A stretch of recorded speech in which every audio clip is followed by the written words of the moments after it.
Hey, it's James. I had the video idea of reading one of my posts and giving some background thought about it, starting discussion, because each of these posts that I make is actually, I'm a blogger. I write a lot of stuff, and each of these posts is actually kind of this like my own thought process right now. It's not really complete. It's supposed to be the start of a discussion. So I'll read it to you, and I'd love to hear what you have to say about it, and I'll give some of my background on it too. Here's the post. We cannot follow in the footsteps of our parents because we are too aware. Here's the truth. Only an unaware civilization can declare war and truthfully consider the enemy as non-humans. I'm talking about World War II. Our ancestors were much less aware than us, and as we become more aware, the way of living of past generations becomes unviable. Just as slavery faded out, just as all sorts of unconsciousness are fading out, so too are other ways of life. This is good. This just means the best guides for us are our inner selves. It knows better than any mental guide how we live best. Let's stop trying to use the equivalent of a 1950s guide on how to make a hit TV show in 2020. When I wrote that, I was thinking about I Love Lucy. History does not repeat itself. History does not repeat itself, thank God. And the reason why I wrote this was I'm currently based in Korea, and I'm observing the rapid culture change that's happening in Korea. Korea has a background in Confucian values, and it's all fading away. And I wondered to myself whether this is a good thing.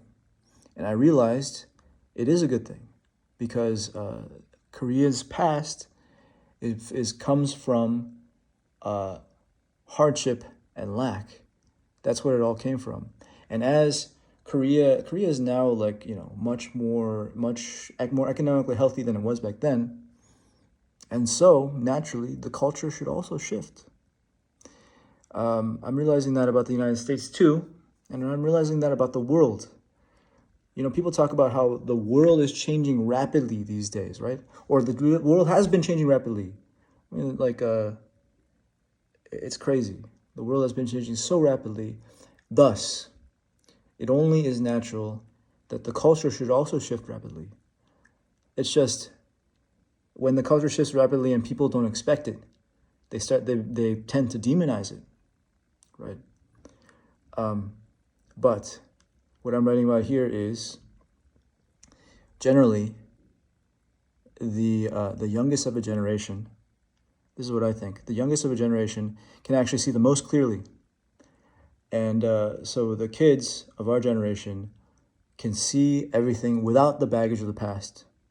And they understand how to live in this world. So just as me, when I grew up, I saw the prejudices of my parents. They also see the prejudices of me. Each generation is actually still unconscious, and we're becoming more and more aware. That's what I was thinking, and that's what drove me to write this post. And this post, as I'm still thinking about it, but it is very reassuring to think about how free this makes me. I don't have to really follow, my parents don't know best for me. My grandparents don't know best for me. What actually knows best for me is what I feel inside. Because the best guide for me is my life experience. There's a reason why, the computer whizzes of my generation are not my parents' generation. It's because of the world they grew up in. And the kids of this generation, they understand what is the most important about this generation. So we should pay attention to them. Yeah, I thought about this, and I thought I'd love to hear what you think about it. I'll paste the post in the description, and especially I love the last line I put. History does not repeat itself, thank God. And I think that's so true. I think we are in a remarkable time in U.S. history, or not U.S. history, human history. But given the pace of the world, remarkable is going to become normal. And in 100 years, who knows where we're going to be. That's that. Peace.